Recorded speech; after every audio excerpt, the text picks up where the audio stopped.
Hello friend, welcome to my YouTube channel civil research academy. आज हम इसके अंदर एक सिविल इंजीनियरिंग का बहुत ही इम्पोर्टेंट टॉपिक को डिस्कस करने वाले हैं, जो कि लैप ऑफ रेनफोर्समेंट होता है। यानी कि लैपिंग जब हम करते हैं रेनफोर्समेंट के अंदर तो वो लैपिंग कितना होना चाहिए। ठीक है, तो आज हम कॉलम के रिलेटेड डिस्कस करेंगे। नेक्स्ट जब हमारा लेक्चर आएगा तो उसके अंदर हम बीम के भी रिलेटेड डिस्कस करेंगे।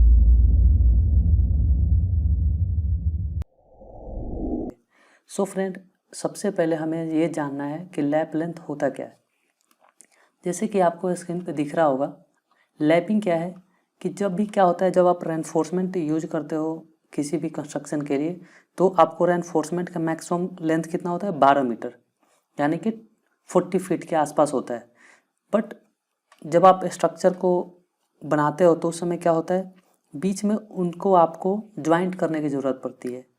तो जो भी रेनफोर्समेंट 32 mm डायामीटर से कम का होता है उसको हम लैप के थ्रू ज्वाइंट करते हैं, यानी कि एक दूसरे के ऊपर एक दूसरे को ओवरलैप कर देते हैं, जैसे कि आपको यहाँ पे ड्राइंग में दिख रहा होगा।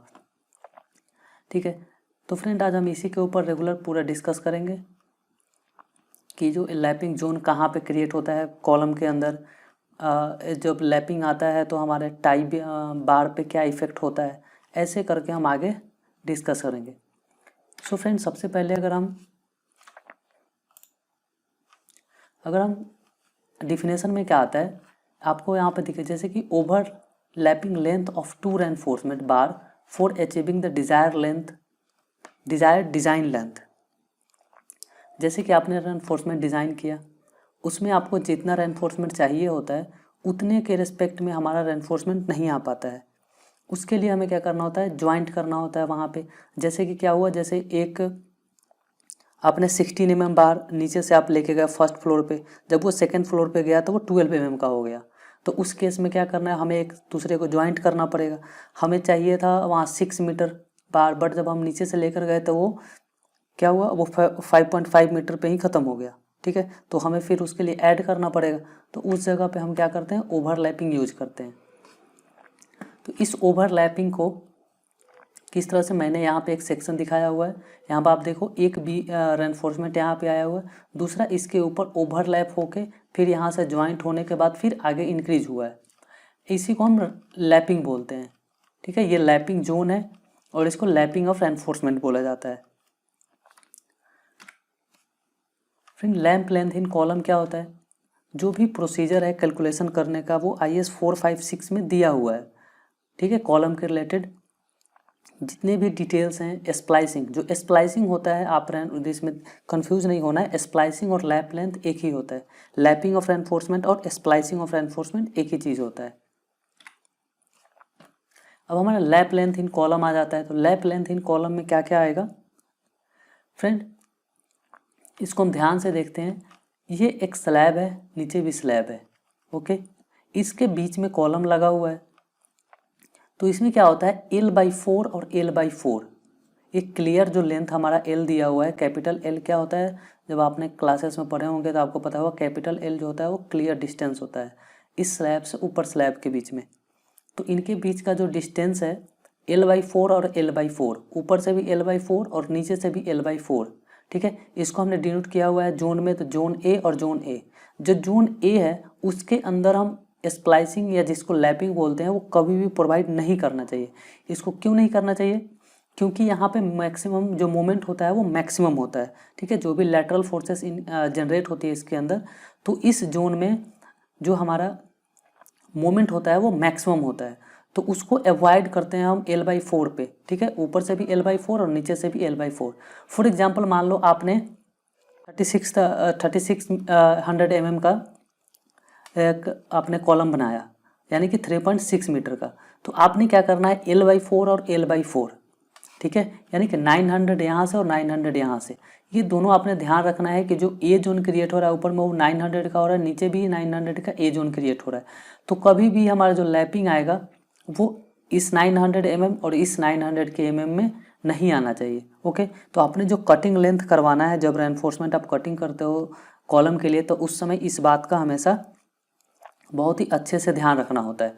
तो हमारा कहाँ पे आएगा, अब ये जो लेंथ बचा है इसके बीच में हम कहीं भी अपना लैप दे सकते हैं। वही चीज़ यहाँ पे लिखा हुआ है, when we provide lapping in a column all the rebar should be lapped in zone B.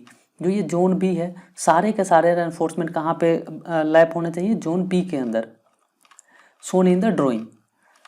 The top and bottom portion of the column, जो टॉप पोर्शन ए है और बॉटम पोर्शन ए है यानी L/4 और L/4 should avoided as there will be the maximum moment this zone due to lateral force acting on the column। जो भी lateral forces इसके ऊपर एक्ट कर रहा है उसकी वजह से यहाँ पे मैक्सिमम मोमेंट होता है उसको, ठीक है। तो उस मोमेंट को जो हम पे अगर हमने ज्वाइंट प्रोवाइड कर दिया, आपको पता होगा जैसे ही हम ज्वाइंट प्रोवाइड कर देते किसी भी स्ट्रक्चर में तो वो सेक्शन वीक हो जाता है, ठीक है। तो इसलिए हम कभी भी जो मेन हमारा मोमेंट जहाँ पे मैक्सिमम जनरेट हो रहा है उसको हम किसी भी ज्वाइंट से उसको अवॉइड रखते हैं। तो इसके लिए अब रेनफोर्समेंट देने के समय आपको हमेशा ध्यान रखना है कि L/2 के बीच में है, ठीक है। L/4 और L/4 के बीच में नहीं है, यानी 1/4 ऊपर से और 1/4 नीचे से लेंथ के बीच में अपने रेनफोर्समेंट नहीं देना है। उसके बाद फ्रेंड जब आप डक्टिलिटी के लिए स्टडी करते हो यानी कि IS 13920, इसमें भी कुछ लैपिंग के लिए आपके पास दिए हुए हैं कॉलम का, ठीक है। कि जब कॉलम लैप होता है तो उसके अंदर टाई बार यानी जो सेकेंडरी रेनफोर्समेंट होता है उसको कैसे हम प्रोवाइड करते हैं, जो शेयर रेनफोर्समेंट होता है, ठीक है। तो उसको हम कैसे प्रोवाइड करते हैं, तो फ्रेंड उसके बीच में दिया हुआ है कि जो लिंक होता है उसके अंदर, ठीक है, जो लिंक हमारा होगा वो हमेशा 100 mm से कम होना चाहिए या 100 mm होना चाहिए। यानी कि जो ये लिंक है जो दिख रहा है आपको, ये वाले लिंक जो है वो 100 mm से कम होना चाहिए, ठीक है। इनके बीच का डिस्टेंस जहाँ भी लैप है लैप तक के बीच में 100 mm का प्रोवाइड करना चाहिए। नेक्स्ट आता है the lap length shall not be less than the development length of the largest longitudinal reinforcement bar in the tension. अब आपको पता है जैसे मैंने आपको डेवलपमेंट लेंथ अगर आपको नहीं पता तो हमने लेक्चर डेवलपमेंट लेंथ के ऊपर भी बनाया हुआ है। आप simple civil engineering, basic of civil engineering in construction का जो प्लेलिस्ट है उसके अंदर देखोगे आपको मिल जाएगा। फ्रेंड इसमें डेवलपमेंट लेंथ से क्या कह रहा है कि कभी भी डेवलपमेंट लेंथ से छोटा नहीं होना चाहिए। जो लैप लेंथ है वो डेवलपमेंट लेंथ से छोटा नहीं होना चाहिए, ठीक है। जैसे आपने 2 बार लगाया उसके अंदर, ओके, जैसे 16 mm है और 12 mm है, तो आपने क्या करना है, दोनों का लैप लेंथ निकाल लेना है और जो उसका छोटा बार होगा, ठीक है, जो लार्जेस्ट बार होगा उससे बड़ा नहीं होना चाहिए, यानी कि छोटा ही होना चाहिए उससे। लैप स्प्लाइसेस और lapping shall be provided only in the centre half of the clear column height, okay. इसके अंदर क्या कर रहा है, जो मैंने आपको भी पहले पीछे बताया है, ये हाफ में होना चाहिए, ठीक है, 1/2 में, यानी ऊपर से 1/4 और नीचे से 1/4 छोड़ के। और कुछ कंडीशन है जैसे विथ इन अ ज्वाइंट, ठीक है, कभी भी ज्वाइंट के बीच में नहीं चाहिए। जैसे कि आपने कोई कॉलम और बीम का ज्वाइंट किया हुआ है, ओके, कॉलम है, यहाँ पे अगर बीम का ज्वाइंट आता है या स्लैब के साथ आता है तो कभी भी इसके बीच में प्रोवाइड नहीं करना है, ठीक है, जहाँ भी ज्वाइंट आ रहा है कॉलम और बीम का। With in a distance of 2D from the face of the beam, या फिर जैसे बीम का कोई फेस यहाँ पे आ रहा है, ठीक है, तो बीम के डेप्थ के 2D यानी ऊपर भी 2D और नीचे भी 2D, उसको आपने ध्यान रखना है, उसके बीच में कभी भी आपने प्रोवाइड नहीं करना है। Not more than 50% of area of steel bars are spliced at one place. इसमें क्या होता है, जब आप बार प्रोवाइड करते हो तो उसके अंदर जैसे कि आपने 4 बार देना है, ठीक है, वो अभी मैं आपको आगे बता रहा हूँ कि 50% का क्या मतलब है। Lap splices shall not be used for bar of diameter larger than 32 mm।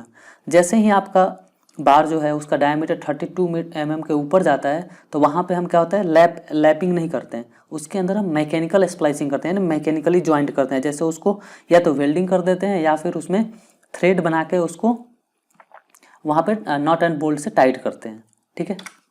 जैसे ये पॉइंट था हमारा कि do not more than 50% of area of steel shall be splices at any one section.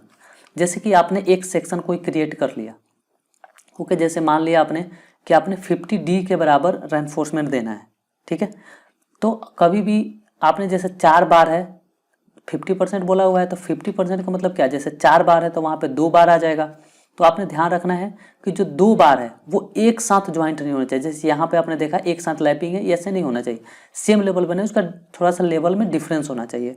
Okay, जैसे आपने 100 mm से 200 mm के बीच का डिफरेंस दे दिया, उसके बाद आपने इसको कट कर दिया और वहाँ पे फिर लैपिंग प्रोवाइड करना है। ओके, सो फ्रेंड यानी कि हमें स्टेगर्ड लैपिंग करना होता है। ठीक है, हमें सिंपल लैपिंग नहीं करना है, स्टेगर्ड लैपिंग करना है। चैन लैपिंग होता है और एक स्टेगर्ड लैपिंग, तो आपने स्टेगर्ड लैपिंग करना है। ओके, सो फ्रेंड आपको ये लैप जो डेवलपमेंट लेंथ था उसके रिलेटेड तो आप लेक्चर देख लेना ताकि आपको पता चल जाएगा।